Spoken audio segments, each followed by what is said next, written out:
Friends, ఏ దేశ ప్రధాని అయినా ఏ దేశ నాయకుడైనా విదేశీ వేదికలపై ఎలా ప్రవర్తిస్తారనేది కేవలం వారి వ్యక్తిగత ఇమేజ్ను మాత్రమే కాదు, వారు ప్రాతినిధ్యం వహిస్తున్న దేశం యొక్క గౌరవం, ప్రతిష్టను కూడా ప్రతిబింబిస్తుంది. ఎందుకంటే వారి ప్రవర్తన వల్లే వారి దేశం యొక్క ఇమేజ్ తయారవుతుంది.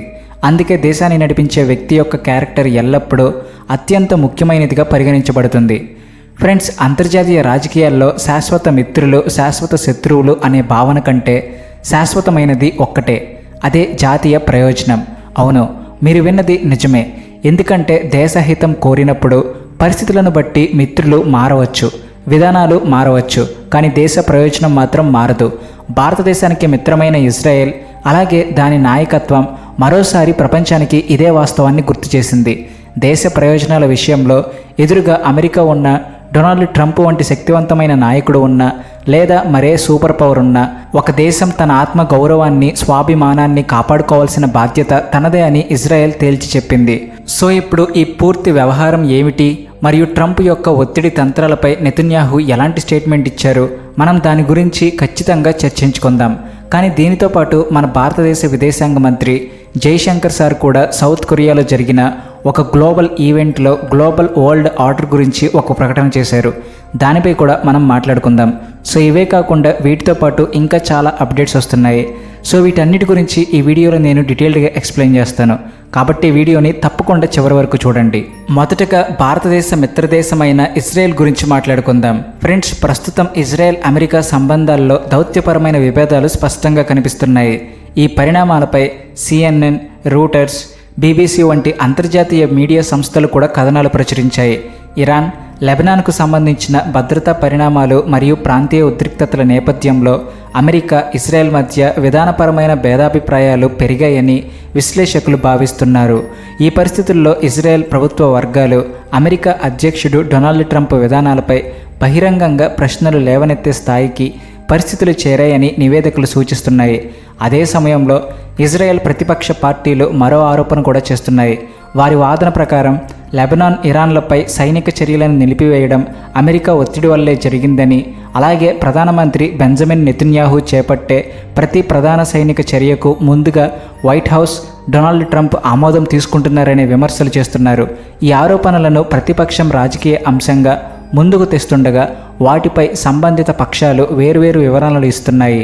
సో ఇప్పుడు ఈ మొత్తం వివాదంపై ఇజ్రాయెల్ ప్రధానమంత్రి బెంజమిన్ నెతన్యాహు చేసిన వ్యాఖ్యలు అంతర్జాతీయ రాజకీయాల్లో పెద్ద చర్చకు దారితీశాయి. తన ప్రకటనలో ఆయన ప్రస్తుత అమెరికా అధ్యక్షుడు డొనాల్డ్ ట్రంప్తో పాటు మాజీ అధ్యక్షుడు జో బైడెన్ను కూడా ప్రస్తావించారు. అయితే ఈ విషయం గురించి నెతన్యాహు మాట్లాడుతూ, ఇరాన్కు వ్యతిరేకంగా ఆపరేషన్ రైజింగ్ లయన్ ప్రారంభించే ముందు నేను అమెరికా అధ్యక్షుడు ట్రంప్ను కలిసి మా నిర్ణయాన్ని తెలియజేశాను. కానీ నేను ఆయన నుంచి ఎలాంటి అనుమతి తీసుకోలేదు. ఒక సార్వభౌమ దేశంగా మేము తీసుకున్న నిర్ణయాన్ని కేవలం ఆయనకు తెలియజేశాం అంతే అని చెప్పారు. అలాగే ఇరాన్ బహిరంగంగానే ఇజ్రాయెల్ను నాశనం చేస్తామని చెబుతుంది. భవిష్యత్తులో అమెరికాను కూడా లక్ష్యంగా చేసుకునే అవకాశం ఉందని నేను ట్రంప్కు వివరించాను. అలాంటి ముప్పు నిజమయ్యే వరకు నేను వేచి ఉండలేను. అందుకే ఇరాన్ ముందుగా దాడి చేసే వరకు ఎదురు చూడకుండా మేము ముందస్తు చర్యలు తీసుకుంటున్నామని చెప్పాను.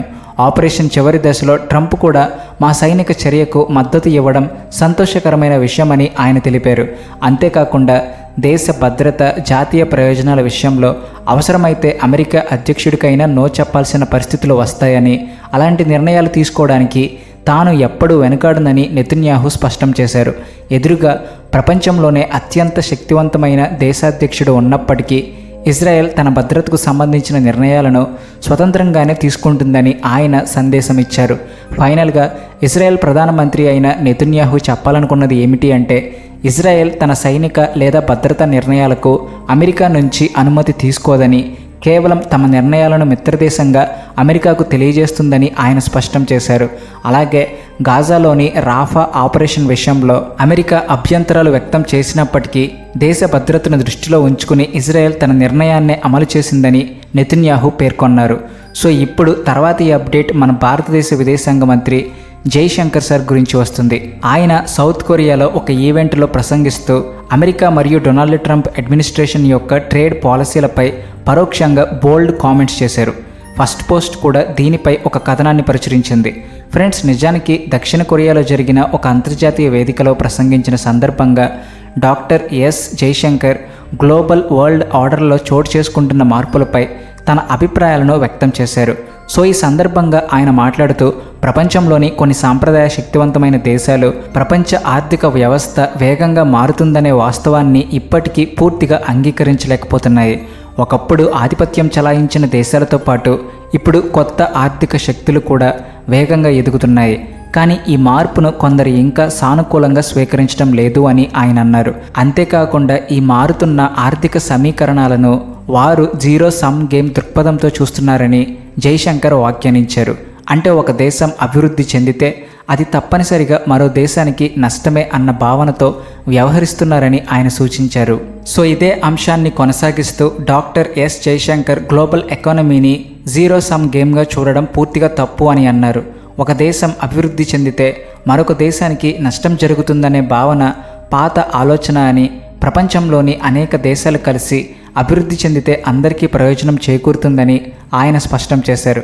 సో ఈ సందర్భంగా భారతదేశం విశ్వసించే వసుదైవ కుటుంబకం సిద్ధాంతాన్ని ప్రస్తావిస్తూ ప్రపంచమంతా ఒకే కుటుంబమని, పరస్పర సహకారంతోనే స్థిరమైన అభివృద్ధి సాధ్యమవుతుందని చెప్పారు. ఫ్రెండ్స్, దీనితో పాటు ప్రధానమంత్రి నరేంద్ర మోడీ జూన్ 27 నుంచి జూన్ 29 వరకు సీషెల్స్ పర్యటనకు వెళ్లనున్నట్లు ఈరోజు భారత ప్రభుత్వం సమాచారం ఇచ్చింది. ఇది ఆఫ్రికాకు ఆనుకుని ఉన్న ఒక ఐలాండ్ నేషన్. నిజానికి ఈ ఏడాది సీషెల్స్ స్వాతంత్రం వచ్చి 50 ఏళ్ళు పూర్తవుతుంది. కాబట్టి ఈ పరిస్థితుల్లో సీషెల్స్ తమ గోల్డెన్ జూబ్లీ వేడుకలు మరియు నేషనల్ డే వేడుకల కోసం భారత ప్రధానమంత్రి మోడీ గారిని గెస్ట్ ఆఫ్ హానర్గా ఆహ్వానించింది. అందుకే ప్రధానమంత్రి మోడీ సీషెల్స్ స్టాండ్ అలోన్ పర్యటనకు వెళ్తున్నారు మరియు అక్కడ నుండి నేరుగా భారతదేశానికి తిరిగి వస్తారు. దీనితో పాటు భారతదేశం మరియు బంగ్లాదేశ్ మధ్య కూడా ఒక పెద్ద అప్డేట్ వస్తుంది. బంగ్లాదేశ్లో భారత high commissioner Dinesh Trivedi sir ఈరోజు ఒక ప్రకటన చేస్తూ జూన్ 28 నుండి అంటే మరో 3 రోజుల్లో బంగ్లాదేశ్లోని భారత ఎంబసీ, కాన్సులేట్లు మరియు వీసా సెంటర్లు బంగ్లాదేశ్ ప్రజల కోసం టూరిస్ట్ వీసా సేవలను పునఃప్రారంభిస్తున్నాయని ప్రకటించారు. మరియు బంగ్లాదేశ్ యొక్క అన్ని టూరిస్ట్ వీసా అప్లికేషన్లను జూన్ 28 నుండి ప్రాసెస్ చేయడం జరుగుతుంది. ఇది ఇరు దేశాల మధ్య చాలా పెద్ద పరిణామం. ఎందుకంటే దాదాపు 2 సంవత్సరాల తర్వాత భారతదేశం బంగ్లాదేశ్ ప్రజల కోసం టూరిస్ట్ వీసా సేవలను మళ్ళీ ప్రారంభిస్తుంది. ఎందుకంటే ఆగస్టు 2024లో బంగ్లాదేశ్లో విద్యార్థుల నిరసనల తర్వాత ప్రభుత్వం కూలిపోయినప్పటి నుండి భారతదేశం అక్కడ టూరిస్ట్ వీసా సేవలను నిలిపివేసింది మరియు ఏ బంగ్లాదేశీకి కూడా టూరిస్ట్ వీసా ఇవ్వడం లేదు. అంతకుముందు భారతదేశం మెడికల్ వీసాలను ప్రారంభించింది, కానీ అందులో చాలా నిబంధనలు మరియు షరతులు ఉన్నాయి. అలాగే చాలా తక్కువ మందికి మాత్రమే అది లభిస్తుంది, కానీ టూరిస్ట్ వీసా సులభంగా లభిస్తుంది. ఇండియన్ హై కమిషన్ తెలిపిన వివరాల ప్రకారం ప్రస్తుతం ఇండియన్ హై కమిషన్ ప్రతిరోజు బంగ్లాదేశ్ ప్రజలకు 10,500 వీసాలను జారీ చేస్తుంది. ఇందులో మెడికల్ వీసాలు, స్టూడెంట్, బిజినెస్ మరియు అనేక రకాల వీసాలు ఉన్నాయి. వీటిలో టూరిస్ట్ వీసాలు చేర్చబడలేదు. కానీ జూన్ 28 తర్వాత ఈ సంఖ్య కొన్ని వేలల్లో పెరగనుంది. సో డేటా ప్రకారం 2019లో అంటే కోవిడ్-19కి ముందు బంగ్లాదేశ్ నుండి 25 లక్షల మంది టూరిస్ట్ వీసాపై భారతదేశానికి వచ్చారు. అంటే 2019లోనే ప్రతిరోజు 6,800 కంటే ఎక్కువ మంది బంగ్లాదేశ్ ప్రజలు టూరిస్ట్ వీసాపై రోజువారీగా భారతదేశానికి వచ్చేవారు.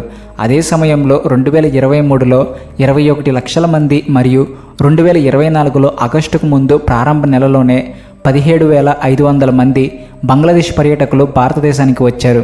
ఇప్పుడు వీరు భారతదేశానికి వచ్చి ఎలాంటి టూరిజం చేస్తారో అది ఆ దేవుడికే తెలియాలి. సో ఇప్పుడు తర్వాతి అప్డేట్ భారతదేశం మరియు పాకిస్తాన్ గురించి వస్తుంది. మీ స్క్రీన్పై రెఫరెన్స్ కోసం ఆర్టికల్ యొక్క స్క్రీన్ షాట్ ఉంది. భారతదేశం మరియు పాకిస్తాన్ మధ్య అధికారిక స్థాయిలో ప్రపంచం ముందు సంబంధాలు పూర్తిగా స్తంభించిపోయాయి. ఇరు దేశాల ప్రభుత్వాల మధ్య ఎలాంటి సంప్రదింపులు జరగడం లేదు. కానీ ఇప్పుడు తెర వెనుక భారతదేశం మరియు పాకిస్తాన్ మధ్య మరోసారి track to diplomatic channels active అయ్యాయని వార్తలు వస్తున్నాయి. అయితే వియాన్ నివేదిక ప్రకారం ఈ సమావేశాలలో ఒకటి శ్రీలంక వాణిజ్య రాజధాని కొలంబోలో జరగగా, రెండవ సమావేశం థాయిలాండ్ రాజధాని బ్యాంకాక్లో జరిగింది. ఈ వారంలో జరిగిన ట్రాక్ 2 సమావేశాలపై ప్రాథమికంగా 2 అంశాలపై చర్చలు జరిగాయి. ఒకటి టెర్రరిజం మరియు రెండవది నీటి సమస్య. అంటే భారతదేశం ఇండస్ వాటర్ ట్రీటీని నిలిపివేసిన అంశంపై జరిగాయి. సో ఈ వారంలో జరిగిన ట్రాక్ 2 సమావేశాలు అనధికారిక చర్చలు ఇక్కడ దేశాల రిటైర్డ్ దౌత్యవేత్తలు, రిటైర్డ్ మిలిటరీ అధికారులు, రిటైర్డ్ సలహాదారులు, పాలసీ నిపుణులు మరియు థింక్ ట్యాంక్ సభ్యులు పాల్గొంటారు. సో ఈ సమావేశాల్లో ప్రభుత్వ అధికారులు నేరుగా పాల్గొనరు. అందువల్ల వీటి ముగింపులో అధికారిక ప్రకటనలు, ఒప్పందాలు లేదా తక్షణ ఫలితాలు రావాలనే ఒత్తిడి ఉండదు. అయితే ఈ చర్చల ద్వారా వచ్చిన సూచనలు, అభిప్రాయాలు ప్రభుత్వాలకు చేరవేయబడతాయి మరియు భవిష్యత్తు విధానాల రూపకల్పనలో పరోక్షంగా ఉపయోగపడతాయి.